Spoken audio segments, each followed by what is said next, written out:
नमस्कार मित्रांनो, the GK zone Marathi या चॅनलमध्ये आपले स्वागत आहे। स्पर्धे परीक्षेसाठी अतिशय उपयुक्त व महत्त्वाचे प्रश्न आपण पाहणार आहोत। चला तर सुरू करूया। देशातील पहिली स्वच्छ भारत अकादमी कुठे सुरू करण्यात येणार आहे? देशातील पहिली स्वच्छ भारत अकादमी ठाणे येथे सुरू करण्यात येणार आहे। डॉक्टर मोहन धारिया राष्ट्रीय निर्माण पुरस्कार कोणाला प्रदान करण्यात आला आहे? डॉक्टर मोहन धारिया राष्ट्रीय निर्माण पुरस्कार सायरस पूनावाला यांना प्रदान करण्यात आला आहे। गणपतीपुळे हे समुद्र किनाऱ्यावरील निसर्गरम्य स्थान खालीलपैकी कोणत्या जिल्ह्यात आहे? गणपतीपुळे हे समुद्र किनाऱ्यावरील निसर्गरम्य स्थान रत्नागिरी जिल्ह्यात आहे। धुळे हे शहर खालीलपैकी कोणत्या नदीच्या काठावर वसलेले आहे? धुळे हे शहर पांझरा या नदीच्या काठावर वसलेले आहे। विल्सन हा बंधारा महाराष्ट्रातील खालीलपैकी कोणत्या नदीवर आहे? विल्सन हा बंधारा महाराष्ट्रातील प्रवरा नदीवर आहे। कृष्णा व कोयना यांचा प्रीतिसंगम सातारा जिल्ह्यात खालीलपैकी कोणत्या ठिकाणी होतो? कृष्णा व कोयना यांचा प्रीतिसंगम कराड या ठिकाणी होतो। केंद्रीय कापूस संशोधन केंद्र पुढीलपैकी कोणत्या ठिकाणी आहे? केंद्रीय कापूस संशोधन केंद्र नागपूर या ठिकाणी आहे। कार्निव्हल हा सण खालीलपैकी कोणत्या राज्यामध्ये साजरा केला जातो? कार्निव्हल हा सण गोवा या राज्यामध्ये साजरा केला जातो। मंगलोर हे बंदर खालीलपैकी कोणत्या राज्यामध्ये आहे? मंगलोर हे बंदर कर्नाटक या राज्यामध्ये आहे। कोकण रेल्वे मार्गावरील सर्वात लांब बोगदा करबुडे खालीलपैकी कोणत्या जिल्ह्यामध्ये आहे? कोकण रेल्वे मार्गावरील सर्वात लांब बोगदा करबुडे रत्नागिरी या जिल्ह्यामध्ये आहे। कोडाई कॅनॉल हे पर्वतीय स्थान खालीलपैकी कोणत्या राज्यामध्ये आहे? कोडाई कॅनॉल हे पर्वतीय स्थान खालीलपैकी तामिळनाडू या राज्यामध्ये आहे। तरकेसा डोंगर खालीलपैकी कोणत्या जिल्ह्यामध्ये आहे? तरकेसा डोंगर गोंदिया या जिल्ह्यामध्ये आहे।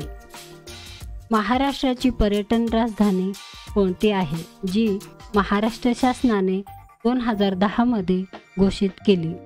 महाराष्ट्राची पर्यटन राजधानी औरंगाबाद आहे, जी महाराष्ट्र शासनाने 2010 मध्ये घोषित केली। सावित्रीबाई फुले पुणे विद्यापीठ यांची स्थापना खालीलपैकी कोणत्या वर्षी झाली? सावित्रीबाई फुले पुणे विद्यापीठ यांची स्थापना 1948 या वर्षी झाली। सिव्हिल मॅरेज ॲक्ट हा खालीलपैकी कोणत्या वर्षी लागू करण्यात आला? सिव्हिल मॅरेज ॲक्ट हे 1872 मध्ये लागू करण्यात आले। महाभियोग ही संकल्पना कोणत्या देशाच्या राज्यघटनेवरून घेण्यात आलेली आहे? महाभियोग ही संकल्पना अमेरिका या देशाच्या राज्यघटनेवरून घेण्यात आलेली आहे। थायमिन हे कोणत्या जीवनसत्वाचे रासायनिक नाव आहे? थायमिन हे B1 या जीवनसत्वाचे रासायनिक नाव आहे। ग्रामपंचायतीच्या अधिकार क्षेत्रामध्ये किती विषय असतात?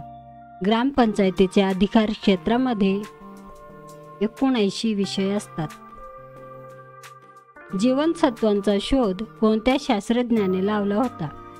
जीवनसत्वांचा शोध इफू या शास्त्रज्ञाने लावला होता।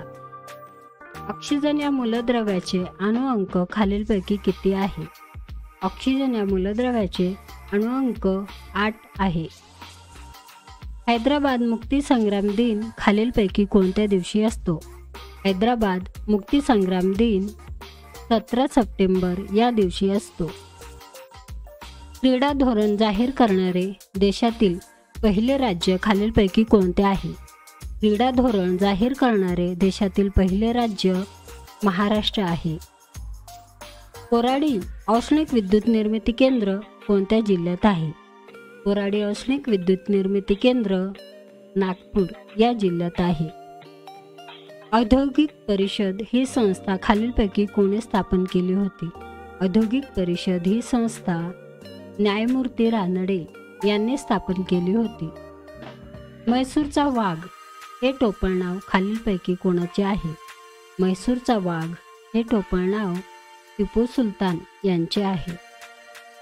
घटना समितीचे हंगामी अध्यक्ष खालीलपैकी कोण होते?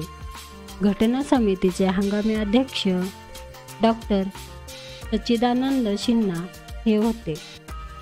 भारताचा राष्ट्रीय मानवी हक्क आयोग त्याची स्थापना कोणत्या वर्षी झाली होती?